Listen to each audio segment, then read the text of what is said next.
Кражбата во куќата на 45-годишниот од Желино, кој е на време на работа во странство, се случила пред 2 вечери.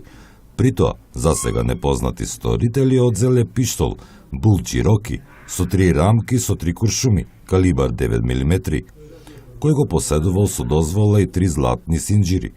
Со тоа причинета е штета од 90.000 денари. Во истиот период извршена е и кражба во основното училиште во Гостиварско Ѓурѓевиште, од каде се одземени 2 лаптопа, 4 монитори, 1 компјутерско куќиште и рутер.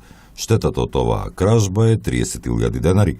29 годишен тето вчера пријавил дека му ја украден автомобил Голф, кој претходната вечер околу 20 часот го оставил заклучен пред семејната куќа на улица Браќа Миладинови во Тетово. Сабајлето, возилото го немало. Во сите случаи полицијата работи на откривање на сторителите, информираат од СВР Тетово. Оттаму и информацијата за сообраќајна несреќа во кој учествувале 3 патнички возила. Во несреќата која се случила вчера околу 16 часот на булевар Видоје Смилевски Бато во Тетово, повреден е еден од возачите, како и 2 сопатнички. По укажаната помош пуштени се на домашно лекување. Причината за несреќата, во која е причината штета од 50.000 денари, е неприлагодена брзина.